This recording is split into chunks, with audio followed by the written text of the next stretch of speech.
SDP-യുടെ vote വേണ്ടെന്നാണ് VD Satheesan പറയുന്നത്. എന്നാൽ ആ SDP-യുടെ വോട്ട് സ്വീകരിക്കുമെന്ന് പറയുന്നുണ്ട് KC വേണുഗോപാലൻ. അപ്പം ഈ SDP-യുടെ സംസ്ഥാന അധ്യക്ഷൻ CPI ലത്തീഫ് പറഞ്ഞത് ഇത് സതീശൻ ഇങ്ങനെ പറയുന്നത് ആദ്യമായിട്ടല്ല. അതായത് തദ്ദേശ തെരഞ്ഞെടുപ്പ് നടന്ന സമയത്തും ധാരണയെല്ലാം ആയതിനു ശേഷം പിന്നീട് ഈ പിന്തുണ തള്ളിയ ഒരാളാണ് സതീശൻ എന്ന് പറയുന്നുണ്ട്. അപ്പൊ അതേ ഒരു ഇപ്പൊ എന്താ ദിവസങ്ങൾ മാത്രമേ ഉള്ളൂ ഇപ്പൊ നിയമസഭാ തെരഞ്ഞെടുപ്പ് വരാൻ വേണ്ടിയിട്ട്.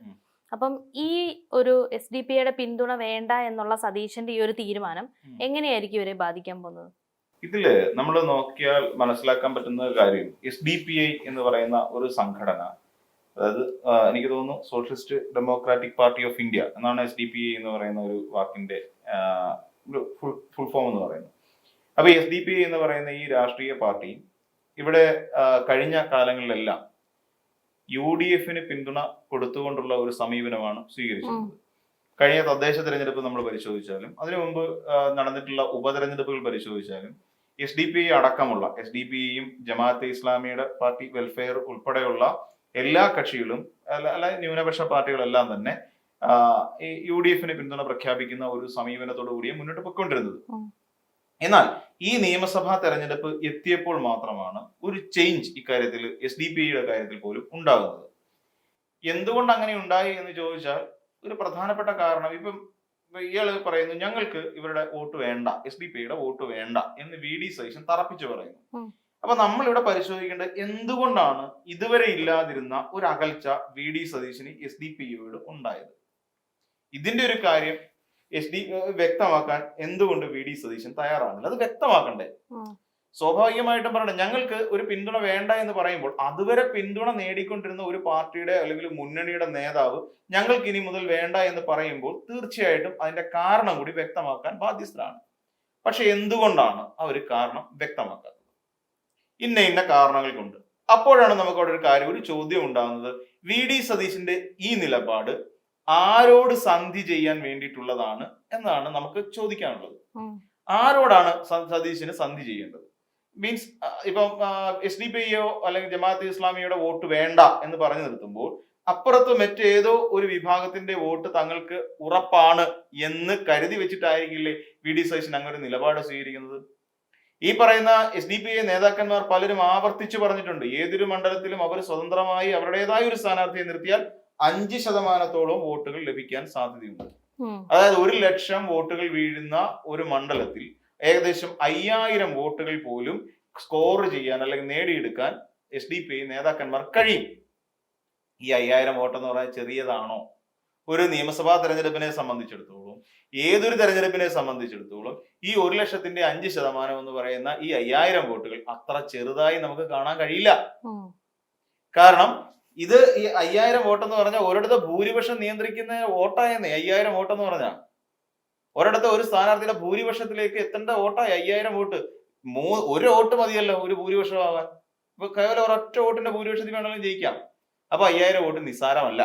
അപ്പൊ അങ്ങനെയുള്ള സാഹചര്യത്തിൽ എന്തുകൊണ്ടാണ് സതീശൻ ഇങ്ങനെ പറയുന്നത്? അപ്പൊ സതീശൻ വേറെ ആരെങ്കിലുമായി അല്ലെങ്കിൽ SDPI എതിർക്കാൻ സാധ്യതയുള്ള വേറെ ഏതെങ്കിലും ഒരു പാർട്ടിയുമായി കൈകോർത്തിട്ടുണ്ടോ? ഇക്കാര്യം സതീശൻ വ്യക്തമാക്കണം. അതുകൊണ്ടാണ് ലത്തീഫ് ഈ രീതിയിൽ കാര്യങ്ങൾ അവതരിപ്പിച്ചിരിക്കുന്നത്.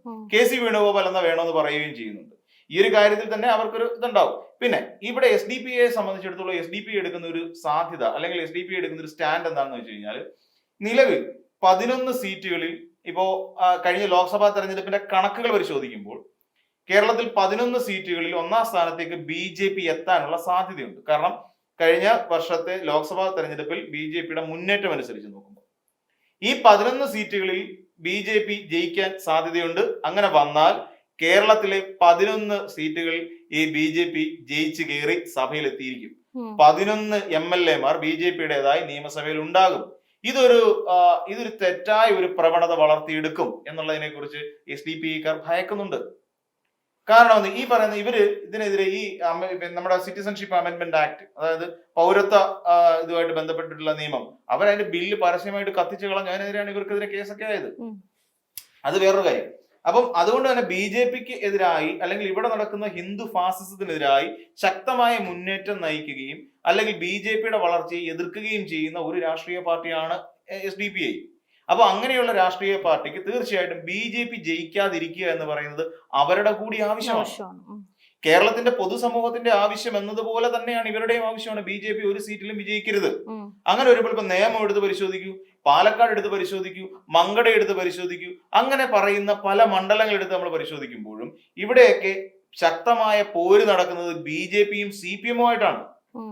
ഇപ്പം നമ്മൾ നോക്കുള്ളൂ, രാജീവ് ചന്ദ്രശേഖരും B ശിവൻകുട്ടിയും തമ്മിലുള്ള സ്റ്റാർ ഫൈറ്റ് ആണ് ശരിക്കും അവിടെ നടക്കുന്നത്, നേമത്ത് നടക്കുന്നത്. നമ്മൾ ആലോചിച്ച് നോക്കൂ. അപ്പം നേമത്ത് അത്രയും ശക്തമായ ഒരു മത്സരം നടക്കും, ത്രികോണ മത്സരമല്ല. ഇവരെ സംബന്ധിച്ചിടത്തോളം ഇവരുടെ ഈ പറയുന്ന 5% അല്ലെങ്കിൽ 2% ആയിക്കോട്ടെ, ഈ 2% വരുന്ന ആ മണ്ഡലത്തിലെ വോട്ടുകൾ കൊണ്ടുചെന്ന് വേസ്റ്റ് ആക്കാൻ ഇവർക്ക് താല്പര്യമില്ല. അവിടെ ശബരിനാഥിനെ സംബന്ധിച്ചിടത്തോളം 20% മാത്രമേ ഉള്ളൂ ശബരിനാഥിന്റെ അവിടുത്തെ വോട്ട് ഷെയർ, അവിടെയുള്ള ആകെ വോട്ടിന്റെ. അപ്പൊ അവർ ഈ 20 കൊണ്ടിട്ട് കലക്കേണ്ട ആവശ്യം വല്ലതും ഉണ്ടോ? ഈ 20 എന്നുള്ള 25 ആകാനേ ഉപകരിക്കൂ. അല്ലാതെ അവർ ജയത്തിലേക്ക് 30-35 പോവില്ല ഇവരുടെ ആ ശതമാനം കൊണ്ടിട്ട് എടുത്ത, അല്ലെങ്കിൽ ഇവരുടെ SDPIക്കാരുടെ വോട്ട് കോൺഗ്രസിന് ചെയ്യുന്നതുകൊണ്ട് ഒരു പ്രയോജനമില്ല. ശബരിനാഥിന് ജയിക്കാനോ 2ാം സ്ഥാനത്ത് എത്താനോ പറ്റത്തില്ലെന്നേ. അപ്പൊ ഈ സാഹചര്യത്തിൽ അവർ സ്വാഭാവികമായിട്ട് എന്താ ചിന്തിക്കേണ്ടത്?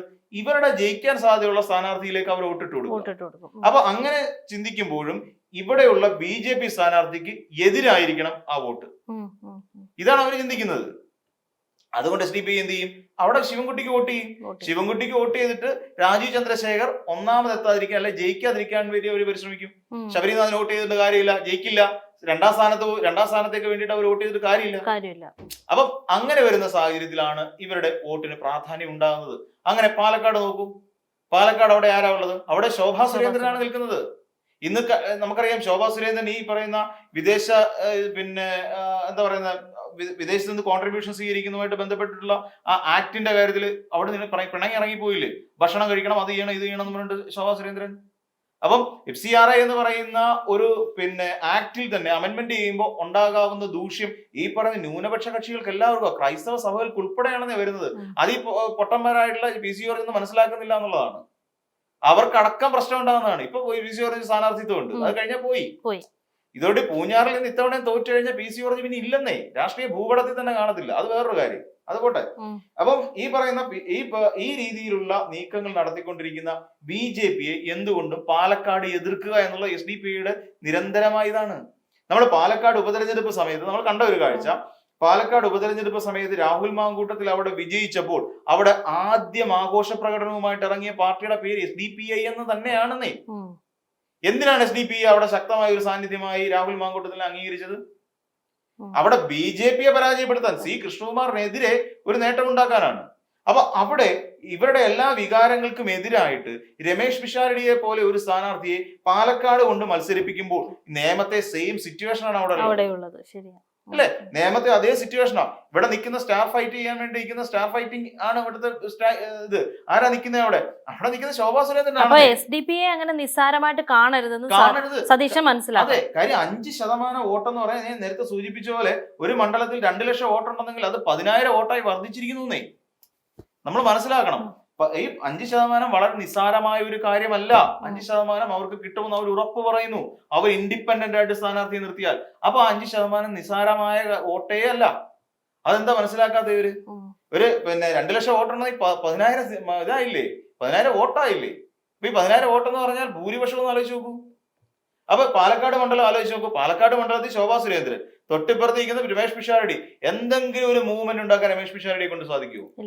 രാഷ്ട്രീയമായിട്ടാണ് ചോദിക്കുന്നത്, അല്ലാതെ സ്റ്റാർ ആണ്. പക്ഷെ ഒരു മൂവ്മെന്റ് ഉണ്ടാക്കാൻ പറ്റില്ല. അപ്പൊ അവിടെ റസാഖിനെ വിജയിപ്പിച്ചേ പറ്റൂ. NMR റസാഖ് എന്ന് പറയുന്ന CPMന്റെ അല്ലെങ്കിൽ CPM സ്വതന്ത്രനായ അല്ലെങ്കിൽ LDFന്റെ സ്ഥാനാർത്ഥിയെ വിജയിപ്പിച്ചേ പറ്റൂ. കാര്യം എന്താ? അവിടെ BJP ജയിക്കരുത്. അതിനു വേണ്ടിയിട്ടായിരിക്കും പിന്നീട് ഇവർ വോട്ട് ചെയ്യുക. അപ്പൊ ഇങ്ങനെ വിജയിക്കാൻ സാധ്യതയുള്ള അല്ലെങ്കിൽ LDF എന്ന് പറയുന്ന ഒരു മുന്നണിയെ വിജയിപ്പിക്കാൻ വേണ്ടിയിട്ടാണ് ശരിക്കും പറഞ്ഞ SDPI നിൽക്കുന്നത്. LDF എന്ന് പറയുന്ന മുന്നണിയിലെ BJPയെ പരാജയപ്പെടുത്തുക എന്നുള്ള ടാക്ടിക്സ് ഉപയോഗിച്ചുകൊണ്ട് BJPക്ക് ജയിക്കാൻ സാധ്യതയുള്ള ഇടങ്ങളിലെല്ലാം നിന്നുകൊണ്ട് അവിടുത്തെ പ്രതിപക്ഷത്ത് നിൽക്കുന്ന അല്ലെങ്കിൽ ഓപ്പോസിറ്റ് നിൽക്കുന്ന LDFനെ വിജയിപ്പിക്കാനേ സാധിക്കൂ. കാര്യം എന്താ? പലയിടങ്ങളിലും BJP കൊണ്ട് നിർത്തിയിരിക്കുന്ന BJPക്ക് എതിരായിട്ട് ശക്തരായ നേതാക്കന്മാർക്കെതിരെ കൊണ്ട് നിർത്തിയിരിക്കുന്ന എല്ലാം വേസ്റ്റ് സ്ഥാനാർത്ഥികൾ തന്നെയാണെന്നേ. വേസ്റ്റ് സ്ഥാനാർത്ഥികളാണ് കൊണ്ടുവന്നിട്ടിരിക്കുന്നത്. നമ്മൾ ഓരോന്നെടുത്ത് പരിശോധിക്കുമ്പോൾ നമുക്ക് മനസ്സിലാക്കാൻ സാധിക്കും. ശക്തരായ എവിടെ BJP നേതാക്കന്മാരുണ്ടോ അവർക്കെല്ലാം എതിരെ കൊണ്ടിരിക്കുന്ന വേസ്റ്റ് സ്ഥാനാർത്ഥികളാണ്. ഇതുകൊണ്ട് തന്നെയാണ് ഇവിടെ പലയിടങ്ങളിലും ഡീല് നടക്കുന്നുണ്ടെന്ന് UDF തന്നെ പറഞ്ഞു നടക്കുന്നത്. അവരാണ് ശരിക്കും ഡീൽ ചെയ്തുകൊണ്ടിരിക്കുന്നത്. അവരാണ് ശക്തമായ ഒരു ഡീലിന്റെ ഭാഗമായിക്കൊണ്ടിരിക്കുന്നത്. പലയിടങ്ങളിൽ നമ്മൾ പരിശോധിച്ച് നോക്കിക്കോളൂ.